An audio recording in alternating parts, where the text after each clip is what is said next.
બોરવેલમાં ફસાયેલી માસૂમ એન્જલને બહાર કાઢવામાં આવી છે। રાણ ગામની આ ઘટના સામે આવી હતી। રાણ ગામે બોરવેલમાં ફસાઈ હતી એન્જલ નામની નાની દીકરી કે જેને આખરે બહાર કાઢવામાં આવે છે। સવારની આ ઘટના છે। સવારે જ આ માસૂમ બાળકી છે તે રમતા રમતા ફળિયામાં રહેલા બોરવેલમાં પડી ગઈ હતી અને ખૂબ જ જહેમત કરવામાં આવી હતી। ત્યાં સ્થાનિકો પણ ઉમટી પડ્યા હતા। આ સાથે જ એનડીઆરએફની ટીમ આર્મીની ટુકડી પણ પહોંચી ગઈ હતી। આ સાથે સાથે જેસીબીની મદદથી બાજુમાં ખાડો ખોદીને માસૂમ એન્જલને બહાર કાઢવાના તમામ પ્રયાસો કરવામાં આવી રહ્યા હતા। સંવાદદાતા ધર્મેશ જોડાઈ ગયા છે વધુ વિગતો સાથે। ધર્મેશ, જણાવશો કે બોરવેલમાં બાળકી સવારથી ફસાયેલી હતી અને આખરે તેને બહાર કાઢવામાં સફળતા મળી છે। કઈ રીતે તેને બહાર કાઢવામાં આવી અને તેની અત્યારે હાલત કેવી? હિરલ, વાત કરવામાં આવે તો કલ્યાણપુર તાલુકાના રાણ ગામે બપોરના 1 વાગ્યાની આસપાસ હિરલ ગઢવી, એન્જલ ગઢવી નામની 2.5 વર્ષની માસૂમ બાળકી છે તે બોરવેલમાં પડી ગઈ હતી, જેનું રેસ્ક્યુ સતત હાથ ધરવામાં આવ્યું હતું। ત્યારે હાલમાં જ આ બાળકીને બહાર કાઢી લેવામાં આવી છે અને એમ્બ્યુલન્સ મારફતે હોસ્પિટલ ખસેડવામાં આવી છે। જિલ્લા પોલીસ વડા તેમજ કલેક્ટર સહિતના ઉચ્ચ અધિકારીઓ છે ત્યાં સમગ્ર રેસ્ક્યુમાં સતત ખડે પગે હાજર રહ્યા હતા। ત્યારે અત્યારે હાલ જ આ એન્જલને છે તે બોરવેલમાંથી બહાર કાઢી અને હોસ્પિટલ ખાતે ખસેડવામાં આવી છે। ધર્મેશ, વધારે શું વિગતો મળી રહી છે હાલમાં? કારણ કે ત્યાં આર્મીની ટુકડી પણ પહોંચી હતી, એનડીઆરએફની ટીમ પણ ગાંધીનગરથી મોકલવામાં આવી હતી। હાલ તો તમામ છે એનડીઆરએફ સહિતની ફાયર વિભાગની ટીમો પણ સતત આ રેસ્ક્યુ ઓપરેશનમાં ખડે પગે રહી હતી।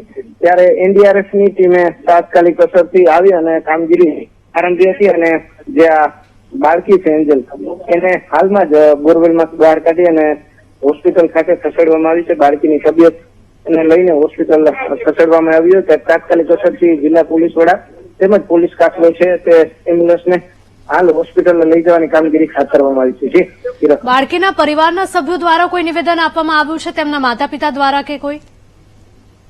હાલ તેમના માતા પિતા સાથે કોઈ વાતચીત થઈ નથી, પરંતુ બાળકીને હોસ્પિટલ લઈ જવાય હોય ત્યારે માતા પિતા પણ ચિંતામાં છે। ત્યારે પરિવાર તેમજ સ્થાનિકોમાં આનંદ જોવા મળી રહ્યો છે। જે રીતે બપોર બાદ જે 8 કલાક જેટલો સમયથી સતત આ રેસ્ક્યુની કામગીરી હાથ ધરવામાં આવી હતી, ત્યારે અત્યારે જે એન્જલને બહાર કાઢવામાં આવી છે બોરવેલમાં, ત્યારે હાલ તેને સારવાર અર્થે હોસ્પિટલ લઈ જવાય છે। ત્યારે હજુ સુધી પરિવારનું કોઈ નિવેદન સામે આવ્યું નથી।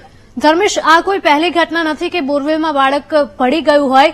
આ અગાઉ પણ થોડા મહિના પહેલા પણ આવી જ ઘટના બની હતી ગુજરાતમાંથી જ, કે જ્યાં બોરવેલમાં એક બાળક પડી ગયું હતું અને તેને મહાજહેમતે બહાર પણ કાઢી લેવાયું હતું, પરંતુ આખરે તેનું મૃત્યુ થયું હતું। તે ઘટના પણ લાલબત્તી સમાન હતી। શું ત્યારબાદ પણ કોઈ જ શીખ નહોતી લેવામાં આવી? કારણ કે આવી જ ઘટના ફરી એક વખત બની છે। બોરવેલમાં કોઈ ઢાંકણું નહોતું કે કેમ?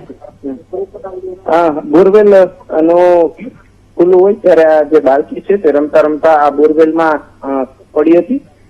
ચોક્કસથી ગુજરાતમાં રેડ બત્તી સમાન, આ લાલ બત્તી સમાન જે કિસ્સો છે, તંત્રએ પણ આ મામલે સજાગ રહેવાની જરૂર છે। ભવિષ્યમાં આવા કોઈ બનાવો બને તો તાત્કાલિક અસરથી આવા રેસ્ક્યુ છે તે હાથ ધરી અને સમયસર આ કામગીરી થઈ શકે તે દિશામાં પણ સરકારે અને તંત્રએ કામગીરી કરવાની જરૂર છે। અવારનવાર જયારે આવા બનાવો બને છે ત્યારે ચોક્કસથી ક્યાંક ને ક્યાંક તંત્રએ પણ આ મામલે ચોક્કસ અગાઉથી જે તકેદારી રાખવી જોઈએ તે પણ લોકોએ પણ રાખવી જોઈએ। સાથે સાથે તંત્રએ પણ આવા રેસ્ક્યુ ઓપરેશનોમાં કઈ રીતે પહોંચી શકાય તેને લઈને પણ ચોક્કસ આયોજનો ભવિષ્યમાં કરવા જરૂરી છે।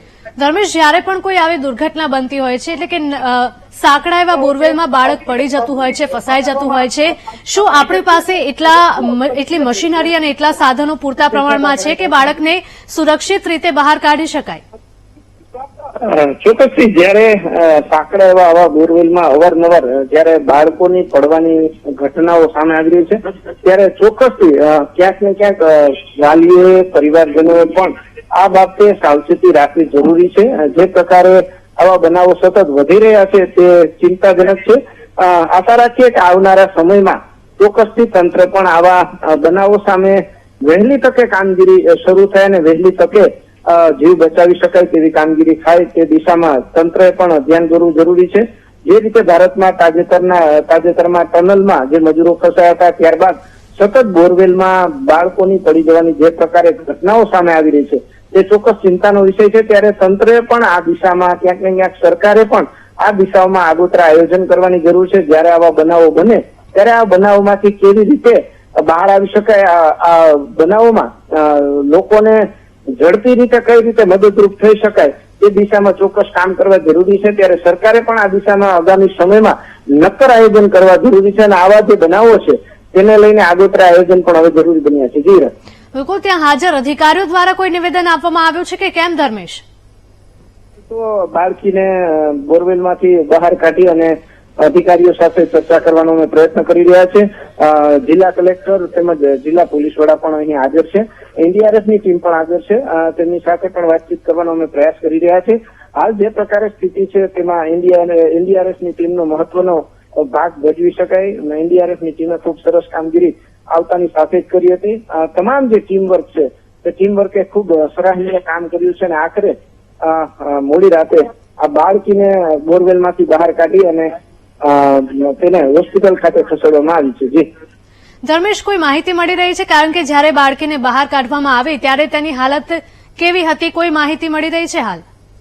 હાલ તો અત્યાર સુધી કોઈ પણ જાતની માહિતી મળી નથી. જેવી બાળકીને એન્જલને બહાર કાઢવામાં આવી તેવી જ સુરક્ષિત રીતે બાળકીને સીધી જ એમ્બ્યુલન્સમાં લઈ જવામાં આવી છે અને એમ્બ્યુલન્સને તાબડતોબ હોસ્પિટલ ખાતે ખસેડવામાં આવી છે અને આગળ પોલીસનો કાફલો પણ ગયો છે. ત્યારે હજુ સુધી આ બાળકીના સ્વાસ્થ્ય અંગે કોઈ પણ નક્કર જવાબ આવ્યો નથી. જી દ્રશ્યો જે સામે આવી રહ્યા છે ધર્મેશ, તેને જોતા લાગી રહ્યું છે કે બાળકી અત્યારે બેભાન અવસ્થામાં છે.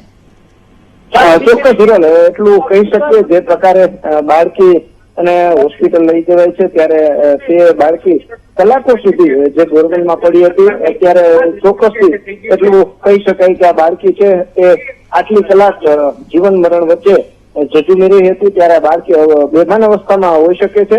ત્યારે જ તેમને હોસ્પિટલ ખાતે ખસેડવામાં આવ્યું. બાળકીની તબિયતને લઈને તંત્ર પણ સાવચેત હતું. અગાઉથી જ ત્યાં બોરવેલ પાસે જ એમ્બ્યુલન્સ રાખવામાં આવી હતી. જેવી આ સ્થિતિ આવે તો એ સ્થિતિને પહોંચી વળવા માટે તંત્રે પહેલાથી તૈયારી કરી હતી અને જેવી બોરવેલમાંથી બાળકીને બહાર કાઢી તે જ સમયે બાળકીને સુરક્ષિત એમ્બ્યુલન્સ મારફતે હોસ્પિટલ ખાતે ખસેડવામાં આવી છે.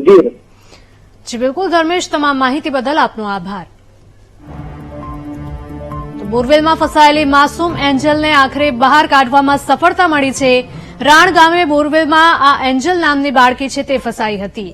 મહાજહેમત બાદ આ બાળકીને બહાર કાઢવામાં આવી છે અને જેવી જ તેને બહાર કાઢવામાં આવી તાત્કાલિક તેને 108 મારફતે હોસ્પિટલમાં લઈ જવાઈ હતી. ત્યાં હાજર તબીબો દ્વારા તેની સારવાર કરવામાં આવશે. આખરે 9 કલાક બાદ એન્જલને બહાર કાઢવામાં આવી છે.